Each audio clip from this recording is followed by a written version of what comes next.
ತಮ್ಮ ಆಭಾರವನ್ನು ವ್ಯಕ್ತಪಡಿಸಿದ್ದಾರೆ. ಜೋರಾದ ಚಪ್ಪಾಳೆಯೊಂದಿಗೆ ಈ ಕಾರ್ಯಕ್ಕೆ ತಾವು ಕೂಡ ಭಾಗಿಯಾಗಬೇಕಾಗಿ ಕೋರ್ತಾ ಇದ್ದಾರೆ. ಹರ್ಷ, ಚಪ್ಪಾಳೆ ನಿರಂತರವಾಗಿ ಬರ್ತಾನೆ ಇರಬೇಕು. ನಮ್ಮ ಹೆಮ್ಮೆಯ ಸಚಿವರಿಗೆ ಸನ್ಮಾನ ಕಾರ್ಯ ನಡೀತಾ ಇದೆ.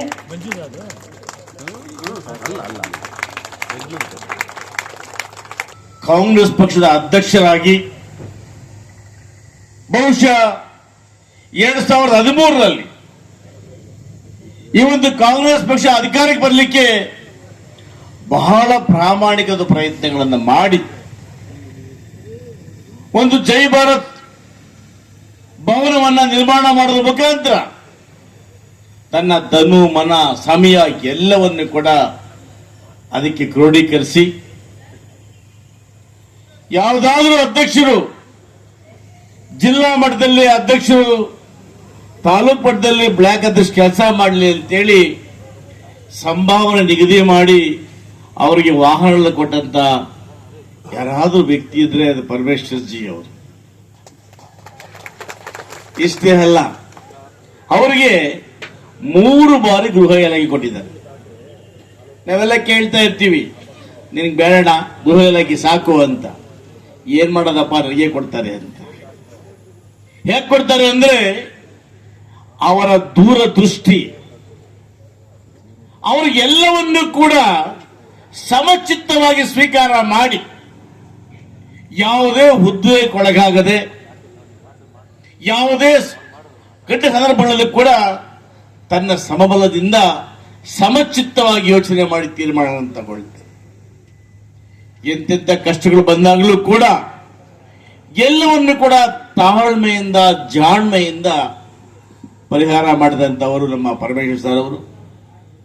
ನನಗೆ 25 ವರ್ಷಗಳಿಂದ ಕೂಡ ನಾನು ಯಾವತ್ತೂ ಅವರು ಸಾರ್ ಅಂತ ಕರೆಯೋ ಅಭ್ಯಾಸವೂ ಇಲ್ಲ. ನನ್ನ ಅಣ್ಣ ಅಂತ ಕರೆಯೋದು ನನ್ನ ಅಣ್ಣ ಕೂಡ ಅವರು. ಹೀಗಾಗಿ ಇವತ್ತು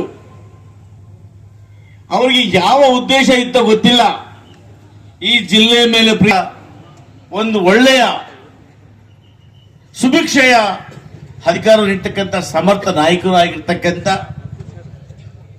ಸದಾ ಮುಗುಳ್ನಗೆಯನ್ನ ಇಟ್ಕೊಂಡು ತನ್ನಲ್ಲಿ ಯಾವುದೇ ಸಮಸ್ಯೆಗಳು ನೋವುಗಳಿದ್ರೂ ಕೂಡ ಆ ನೋವುಗಳನ್ನು ತೋರ್ಪಡಿಸದೆ ಎಲ್ಲವನ್ನು ಕೂಡ ಪ್ರೀತಿಯಿಂದ ಸ್ವೀಕಾರ ಮಾಡಿ ಎಲ್ಲೂ ಕೂಡ ದುಡುಕಿ ಕೋಪ ಮಾಡಿಕೊಳ್ಳದೆ, ನಾನು ಕೂಡ ವಿಧಾನಸಭೆಯಲ್ಲಿ ಕೂಡ ಇವತ್ತು ಈ ಭಾಗದಲ್ಲಿ ಇವತ್ತು ಇಂಡಸ್ಟ್ರಿ ಬರ್ತಾ ಇದೆ, ಟೌನ್ಶಿಪ್ ಆಗ್ತಾ ಇದೆ. ಮೊನ್ನೆ ಒಂದು ದಿವಸ ಈ BML ಕೂಡ BML ಮತ್ತು BGML ಅನ್ನ ಪುನಶ್ಚೇತನ ಮಾಡತಕ್ಕಂಥ ಕಾಲ ಬರ್ತಾ ಇದೆ. ಈ ನಿಟ್ಟಲ್ಲಿ ನಮಗೆ ಜನ ಯಾರು ಇನ್ವೆಸ್ಟ್ ಮಾಡ್ಲಿಕ್ಕೆ ಬರ್ತಾರೆ ಈ ಭಾಗದಲ್ಲಿ ಅವರು ಯೋಚನೆ ಮಾಡ್ತಕ್ಕಂಥ ಮೊದಲನೇದು ಏನಪ್ಪಾ ಅಂದ್ರೆ ಸೆಕ್ಯೂರಿಟಿ. ಬಹಳ ಜನಕ್ಕೆ ಒಂದು ತಪ್ಪು ಕಲ್ಪನೆ ಇದೆ.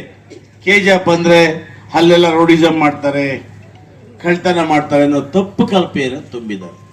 ಇತ್ತು, ಒಂದು ಕಾಲದಲ್ಲಿ ರೌಡಿಸಂ ಕೂಡ ಇತ್ತು. ಇವಾಗ ಇದೆಯಾ? ಖಂಡಿತ ಇಲ್ಲ. ಇಲ್ಲ, ಎಲ್ಲ ದಲ್ಮಾಯ್ತಂಗ ಇಲ್ಲಿಯಾ? ನಾವು everybody is good, good, always good. ಅದನಾல ನಾನೇನ್ ಹೇಳ್ತೀನಿ, ಇವತ್ತು ಆ ರೀತಿಯಾಗಿ ಪರಿಸ್ಥಿತಿ ಇಲ್ಲ. ಬಹಳಷ್ಟು ಜನ ವಿದ್ಯಾವಂತರಿದ್ದಾರೆ. ಸುಮಾರು 20,000 ಜನ ದಿನ ಬೆಳಗಾದ್ರೆ ವೈಟ್ ಫೀಲ್ಡ್ಗೆ ಬೆಂಗಳೂರಿಗೆ ಕೆಲಸಕ್ಕೆ ಹೋಗ್ತಾರೆ. ಅವರೆಲ್ಲ ವಿದ್ಯಾವಂತರೇ. ಸಣ್ಣ ಮನೆಯಲ್ಲಿದ್ರೂ ಕೂಡ ಅವರಲ್ಲಿ ಸಣ್ಣತನ ಇಲ್ಲ. ಇವತ್ತು ಯಾರಾದ್ರೂ ಕೂಡ ಬೆಂಗಳೂರಲ್ಲಿ ಸ್ಕಿಲ್ಡ್ ಎಂಪ್ಲಾಯ್ಸ್ ಇದ್ದಾರೆ ಅಂದ್ರೆ they are from Kolar district, that too Bangarapete KGF. ಹೌದಲ್ವಾ? ಕಿಂತ ಎಲ್ಲ ಜನ ಇರಬೇಕಾದ್ರೆ ಇವಾಗ ರಕ್ಷಣೆ ಬೇಕಲ್ವಾ? ನಮಗೆ ಸಾಮಾನ್ಯವಾಗಿ ನಾವು 1000 ಜನ ಇದ್ರೂ ಕೂಡ ಇಬ್ಬರು ಪೊಲೀಸರು ಭಯ ಪಡ್ತೀವಿ, ಹೌದಲ್ವಾ? ಆ ಯೂನಿಫಾರ್ಮ್ ಗತ್ತ ಅಂತ. ಹಾಗೆ ಇವತ್ತು ನಮಗೆ ಯೋಚನೆ ಮಾಡಿ ಒಂದು 10 ಜನ ಪೊಲೀಸರು 2,000 ಜನ ಕಂಟ್ರೋಲ್ ಮಾಡ್ತಾರೆ ಅಂದ್ರೆ ನಮ್ಮಲ್ಲಿ ಇವತ್ತು ಸಾವಿರಾರು ಪೊಲೀಸ್ನವರ ಕುಟುಂಬಗಳು ಟ್ರೈನಿಂಗ್ ಸೆಂಟರ್ ಅವರ ಬೆಟಾಲಿಯನ್ ಇಲ್ಲಿರುತ್ತೆ ಅಂದ್ರೆ ಬರ್ತಕ್ಕಂತ ಇನ್ವೆಸ್ಟರ್ಸ್ಗೆ ಧೈರ್ಯ ಬರುತ್ತಾ ಬರಲ್ವಾ? ಬರಲ್ವಾ? ಅಲ್ವಾ? ಅವ್ರಿಗೊಂದು ಧೈರ್ಯ, ಪರವಾಗಿಲ್ಲಪ್ಪ, ಬಂಗಾರಪೇಟೆ ಕೆಜಿಎಫ್ ಅಲ್ಲಿ ಎರಗೋಳು ನೀರು ಕೊಡ್ತಾರೆ, ಬೇದ್ಮಾಳ ಕೆರೆ ನೀರು ಕೊಡ್ತಾರೆ, ನೀರಿನ ಸಮಸ್ಯೆ ಇಲ್ಲ, ಜೊತೆಗೆ ಪೊಲೀಸ್ ಸಪೋರ್ಟ್ ಇದೆ, ಒಳ್ಳೆ ವಾತಾವರಣವಿದೆ, ಇಲ್ಲಿ ಕಾರ್ಮಿಕರು ಸಿಗ್ತಾರೆ.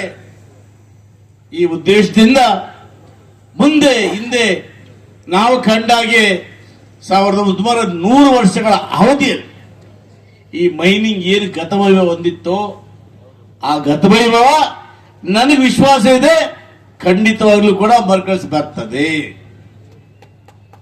ಈ ನಿಟ್ಟಿನಲ್ಲಿ ನಾವೆಲ್ಲ ಕೂಡ ಶಕ್ತಿ ಮೀರಿ ಕೆಲಸ ಮಾಡ್ತಾ ಇದ್ದೀವಿ. ನಮಗೆ ಬೆನ್ನೆಲುಬಾಗಿ ಈ ರಾಜ್ಯದ ಮುಖ್ಯಮಂತ್ರಿ ಆಗಿರ್ತಕ್ಕಂಥ ಸಿದ್ದರಾಮಣ್ಣ ಅವರು, ಉಪಮುಖ್ಯಮಂತ್ರಿ ಆಗಿರ್ತಕ್ಕಂಥ DK ಶಿವಕುಮಾರ್ ಅವರು, ಉಸ್ತುವಾರಿ ಮಂತ್ರಿಗಳಾಗಿರ್ತಕ್ಕಂಥ ಬೈರತಿ ಸುರೇಶ್ ಅವರು, ಹೆಚ್ಚಾಗಿ ಹಿರಿಯ ಸಚಿವರುಗಳಾಗಿರ್ತಕ್ಕಂಥ ಗೌರವಾನ್ವಿತ ಪರಮೇಶ್ವರ್ ಸರ್ ಅವರು, MB ಪಾಟೀಲ್ ಮುಂತಾದವರ ಸಪೋರ್ಟ್ ನಮ್ಗೆಲ್ಲರಿಗೂ ಕೂಡ ಇದೆ. ಇವತ್ತು ನಾವು ಅನೇಕ ಜನ ವಿದ್ಯಾವಂತರಿಗೆ ಪರಮೇಶ್ವರ್ ಅವರ ಕಾಲದಲ್ಲಿ ಇವತ್ತು ಪೊಲೀಸ್ನವರಿಗೆ ಬಡ್ತಿಗಳು ಸಿಕ್ಕಿದೆ. ಯಾವ ಸರ್ಕಾರದಲ್ಲೂ ಕೂಡ 13ರಲ್ಲಿ ಕೆಲವು ಪಟ್ಟಪದ ಯುವಶಕ್ತಿಗಳು ಉದ್ದೇಶ ಪೂರ್ವಕವಾಗಿ ಅವರು ಎಲ್ಲಿ ಮುಖ್ಯಮಂತ್ರಿ ಆಗ್ಬಿಡ್ತಾರೋ ಅಂತ ಹೇಳಿ ಆ ಒಂದು ಬಾರ ತಪ್ಪಿಸಿದ್ರು. ಆ ನೋವು ನಮಗೆ ಇವತ್ತೂ ಇದೆ. ಕರ್ನಾಟಕ ರಾಜ್ಯದಲ್ಲಿ, ಇಡೀ ಭಾರತ ದೇಶದಲ್ಲಿ ಒಬ್ಬ ಪರಿಶಿಷ್ಟ ಜಾತಿಯ ಮುಖ್ಯಮಂತ್ರಿ ಆಗಬೇಕಾದ ಕೊರಗು ಇದ್ದೇ ಇದೆಯಲ್ಲ. ಯಾಕಂದ್ರೆ ಆ ಕೊರಗನ್ನ ನಿಗಿಸ್ಲಿಕ್ಕೆ ಅವತ್ತೇ ಮುಖ್ಯಮಂತ್ರಿ ಆಗ್ತಾ ಇದ್ರು.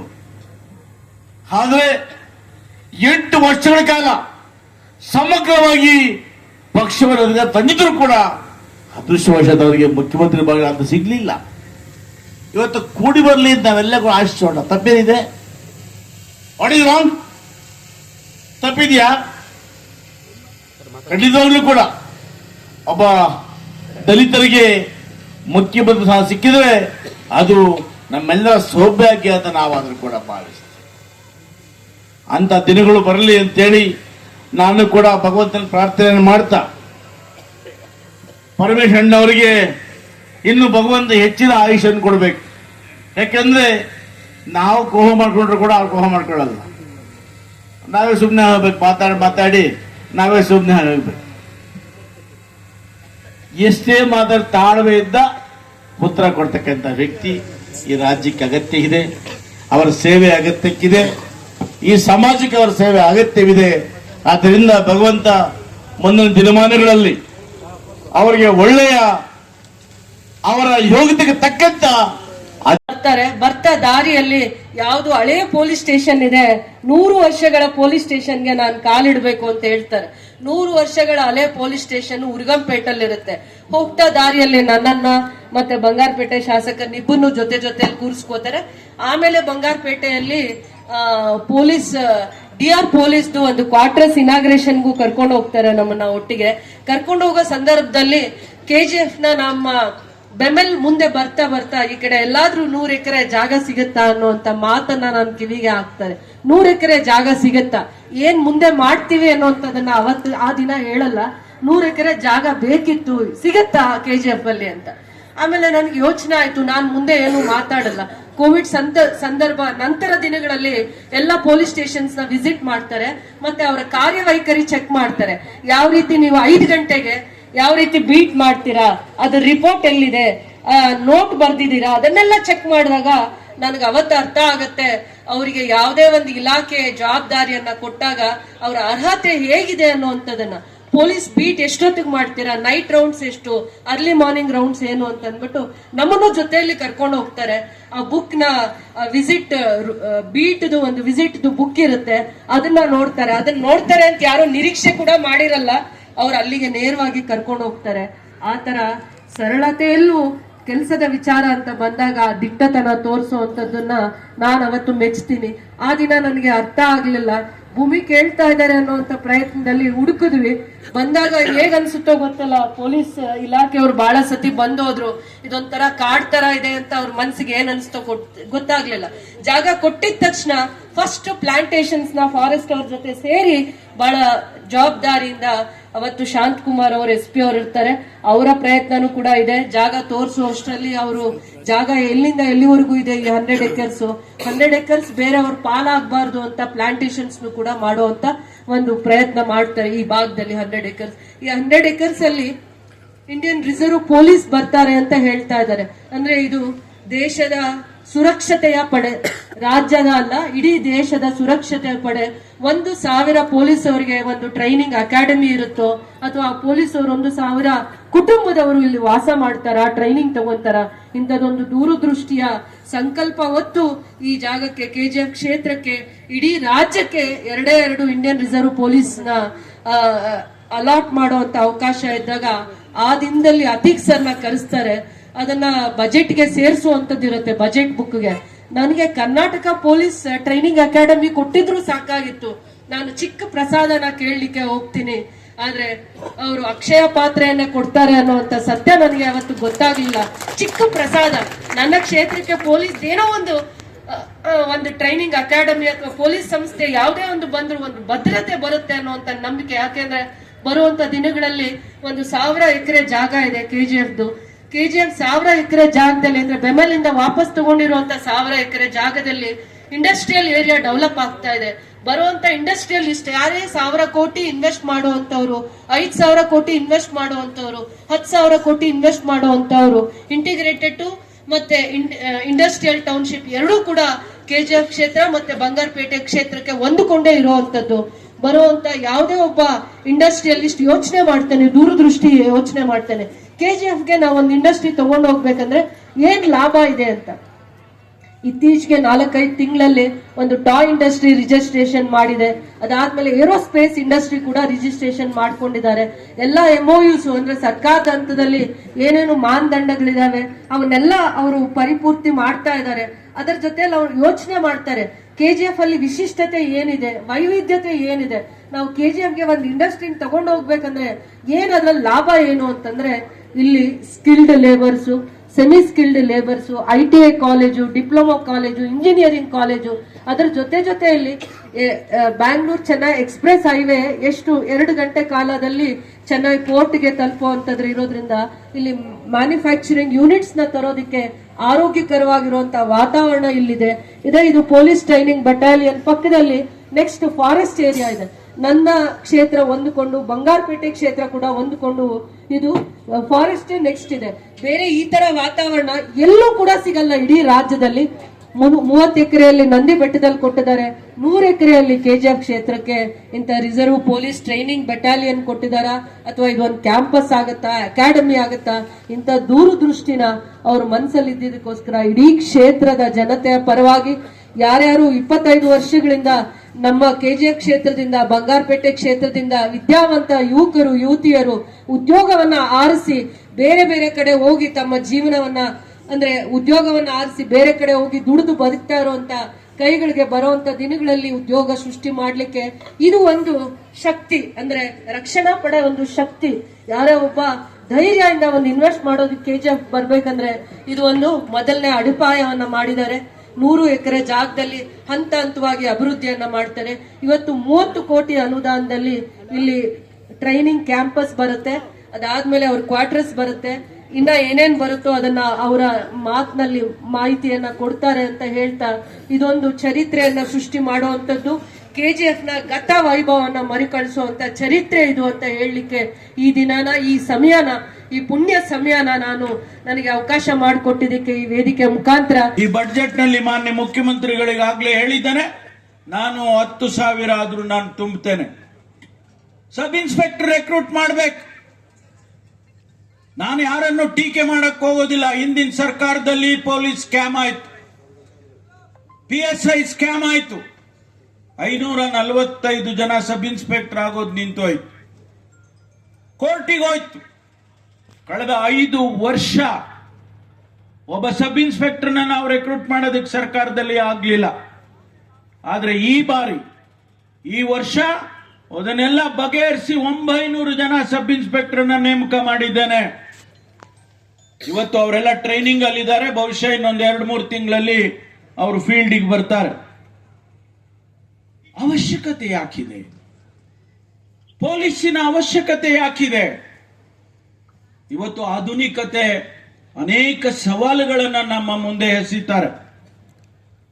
ಒಂದು ಕಡೆ ಟೆಕ್ನಾಲಜಿ ಆಗಿದೆ. ಈಗ ತಾನೇ ಆರ್ಟಿಫಿಷಿಯಲ್ ಇಂಟೆಲಿಜೆನ್ಸ್ ಅಂತ ಹೇಳಿ ಇವತ್ತು ಅದು ಕೂಡ ಹೊಸದಾಗಿ ಆವಿಷ್ಕಾರ ಬರ್ತಾ ಇದೆ.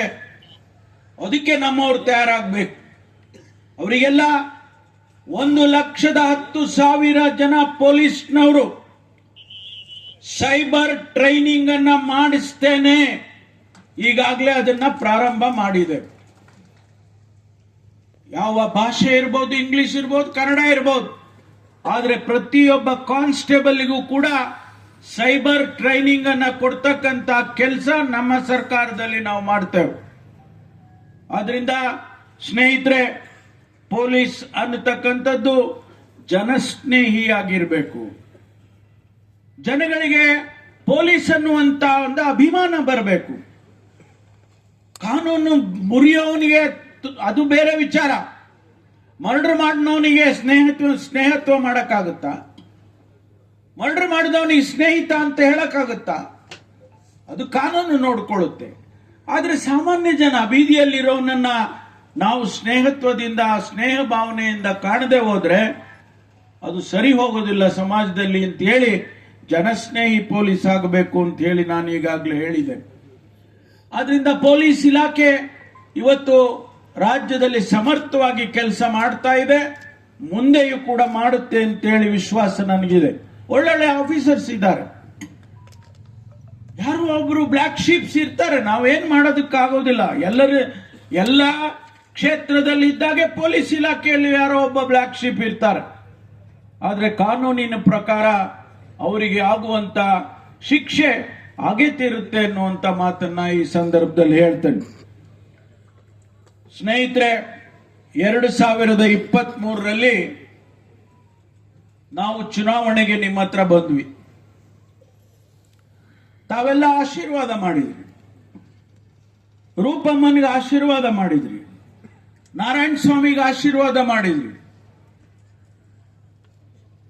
ಸರ್ಕಾರ ಬಂತು ನಮ್ದು. 2023 ಚುನಾವಣೆಗೆ ಹೋಗುವಂತ ಸಂದರ್ಭದಲ್ಲಿ ಪ್ರಣಾಳಿಕೆ ಬರೆಯುವ ಜವಾಬ್ದಾರಿ ನನಗೆ ಕೊಟ್ಟರು ನಮ್ಮ ಪಕ್ಷದವರು. ಆ ಪ್ರಣಾಳಿಕೆಯನ್ನ ತಯಾರು ಮಾಡುವಾಗ ಅನೇಕ ಚರ್ಚೆಗಳನ್ನ ಮಾಡಿ ತಯಾರು ಮಾಡಿದವು.